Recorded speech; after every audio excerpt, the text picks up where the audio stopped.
I'm Dana Burdnuck with Center Wellington Chamber of Commerce, and I'm really excited to be here today with Laura Vandenborre with Align Pedorthics, the owner.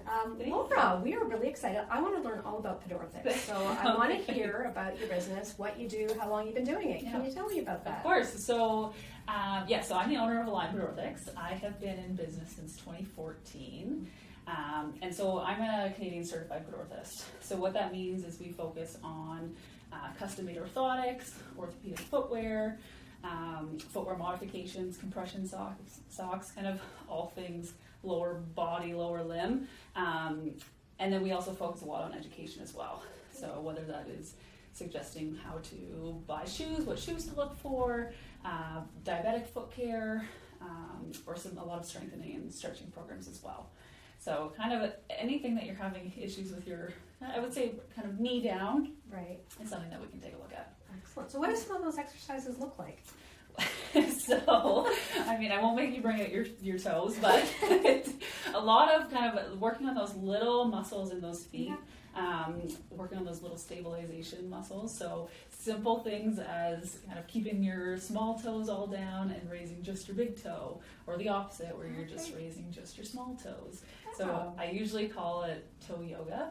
So, I love that. Yeah, so really small exercises, super simple to work on if you're sitting and watching TV, and just kind of adding those into your routine to work on the foot strength. Absolutely. So tell us, during COVID, how are you able to do some of these sessions with your clients, and how have you pivoted to change, how you're interacting? Yes. Well, we unfortunately, a lot of healthcare had to close down fairly early on based on what our college guidelines were. I think even before the Ontario government had mandated it. But yes.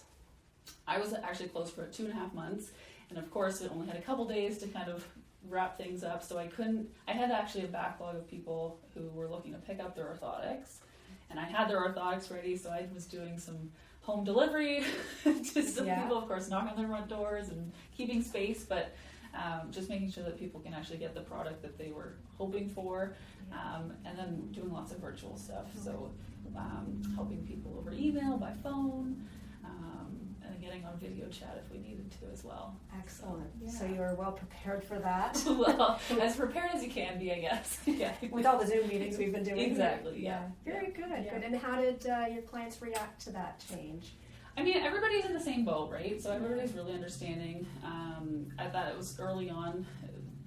Everybody was just happy to kind of still be in contact. So it was nice just to be talking to people, and I think they were just happy that I was still there to answer any questions or kind of walk them through some stuff. And of course, I'm still able to do some of that strengthening and stuff over video as well.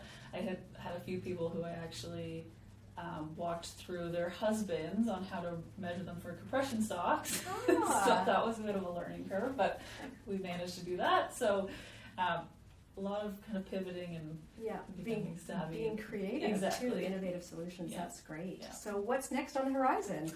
So exciting things. I mean, I'm kind of gearing up for busy season. It seems to just be busy all the time right now, post-COVID. But big project that we're actually working on with some colleagues before COVID that has become really applicable these days is we were working on an exercise library.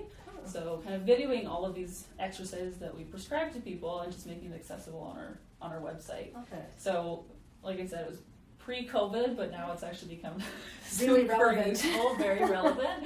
So I don't know if we were predicting something or what, but just making that accessible. So that's actually going to be rolling out in the next few weeks, I hope. Excellent. And having that available to all of my patients. Great. Well, not everybody can hardly wait for that. That's great. I hope. Good for you. Good for you. So I've got a fun question to ask you now. Do you have a chamber success story that you could share with us? Yeah. I mean, I wouldn't say a specific story, but I opened business in 2014, and I pretty well right away volunteered as a member for it was the communications committee at the time. It's now converted to the engagement committee, but I wasn't able. I'm on the road a lot. I have some other clinics, and I'm on the road. I can't make it to a lot of the specific events.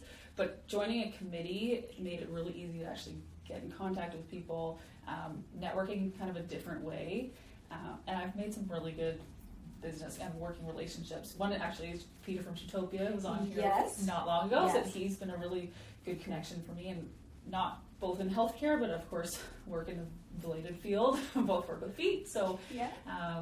just kind of meeting people outside of the healthcare realm. Right. That's what I found that the chamber is really helpful for. Excellent. Well, we thank you so much for your membership on our engagement committee and communications committee. That's fantastic. Yeah. And we wish you much continued success. And thanks for joining me No, today. thanks It's been great. for having me.